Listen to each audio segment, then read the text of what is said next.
भगीरथ ऋषींच्या तपश्चर्येमुळे स्वर्गातील गंगा नदी पृथ्वी तलावर अवतरली अशी आख्यायिका सांगितली जाते।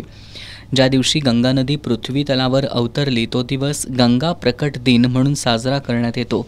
कोल्हापुरात देखील प्राचीन काळापासून पंचगंगा नदी काठावर हा सोहळा साजरा करण्याची प्रथा आहे। त्यानुसार रविवारी करवीर पीठाचे शंकराचार्य विद्या नृसिंह भारती यांच्या मार्गदर्शनाखाली शेकडो वर्षांपासून खंडित झालेली ही परंपरा नव्यानं सुरू करण्यात आली।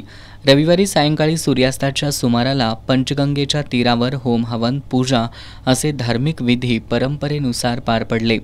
या विधींसाठी वेदमूर्ती सुहास जोशी, प्रसाद निरगुडकर, सचिन पितांबरे, नितीन नांदेकर, अमृत गुळवणी, सदानंद कात्रे, अतुल दड्डीकर, प्रकाश सप्रे, आदित्य कुंठे, कौस्तुभ दंडवते, अवधूत गुळवणी, स्वानंद मिरजकर, विपुल पाध्ये आदींनी पौराहित्य केलं।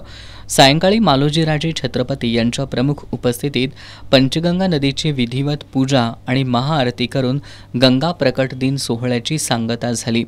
या गंगा प्रकट दिन सोहळ्याला मूर्तिशास्त्र अभ्यासक उमाकांत राणिंगा, राजाभाऊ कुंभार, पोपट पाटील, प्रफुल्ल भाट, दिलीप कोळी, सुधाकर भांदिगरे, विनोद मुळीक, राजाराम चिले, महेश कामत, माजी उपमहापौर दिगंबर फराकटे, सुशील भांदिगरे, हेमंत साळोखे, किशोर घाटगे यांच्यासह परिसरातील नागरिक मोठ्या संख्येनं उपस्थित होते।